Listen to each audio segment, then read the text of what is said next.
कितना पावरफुल होते हैं बिहार के मुखिया और सरपंच। बिहार में मुखिया और सरपंच के पास कितनी होती है शक्तियां और क्या क्या होता है काम। आप कौन सा काम मुखिया से करवा सकते हैं और कौन सा काम सरपंच से। जानिए बिहार के पंचायत मुखिया सरपंच के पावर के बारे में, आगे काम आएगा आपका। जी हां, बिहार में मुखिया जी के पास क्या क्या ताकत होती है। कुल मिलाकर कहा जाए कि क्या आप जानते हैं कि मुखिया जी के पास क्या पावर होती है। अगर नहीं जानते हैं तो फिर हम आपको भी बताने जा रहे हैं, ध्यान से आप सुनिए। तो बात करते हैं कि गांव के मुखिया जी तो आपने देखा ही होगा। हालांकि आज के दौर वाले मुखिया जी मुरेठा यानी कि पगड़ी बांधे नहीं दिखते हैं।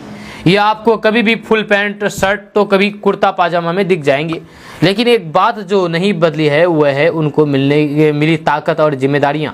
तो अभी हम बात करेंगे कि मुखिया जी के पास क्या क्या पावर होती है। तो बात करते हैं कि बिहार में मुखिया जी को पंचायती राज व्यवस्था में कई शक्तियां मिली है। इनमें खास पावर इस तरह है कि ग्राम सभा और ग्राम पंचायत की बैठकें आयोजित कराना और उनकी अध्यक्षता कराना, बैठकों का कार्य व्यवहार संभालना और उनमें अनुशासन का कायम रखना, एक कैलेंडर वर्ष में ग्राम सभा की कम से कम 4 बैठकें आयोजित करना, वहीं पर पूंजी कोष पर विशेष नजर रखना, ग्राम पंचायत के कार्यकारी प्रशासन की देखरेख करना, ग्राम पंचायत के कार्यरत कर्मचारियों की देखरेख और फिर दिशा निर्देश देना, ग्राम पंचायत की कार्य योजना प्रस्ताव को लागू करना, नियम अनुसार रखी गई विभिन्न रजिस्टरों के रख रखाव का इंतजाम करना, ग्राम पंचायत के तय किए गए टैक्सों, चंदों और फिर फीसों की वसूली का इंतजाम, विभिन्न निर्माण कार्यों को कार्यान्वित करने का इंतजाम करना, राज्य सरकार एक एक्ट अथवा किसी अन्य कानून के अनुसार सौंपी गई अन्य जिम्मेदारियों और फिर कार्यों का पूरा करना। अब बात करते हैं सरपंच की शक्तियों के बारे में। मुखिया के शक्तियों के बारे में तो आप जान लिए हैं, अब जान लीजिए सरपंच की शक्तियां क्या क्या है।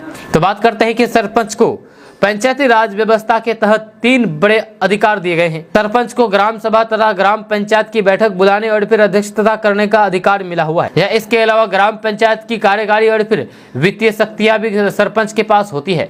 जब वहीं ग्राम पंचायत के अधीन कर्मचारियों के कार्यों पर भी प्रशासकीय देखरेख और फिर नियंत्रण रखने की शक्ति सरपंच के पास होती है। अब बात करते हैं सरपंच की जिम्मेदारी के बारे में। तो बात करते हैं कि अगर ताकत मिलती है तो फिर उसके साथ जिम्मेदारी भी दी जाती है। जाहिर है कि सरपंच को शक्तियों के साथ जिम्मेदारी भी मिली है।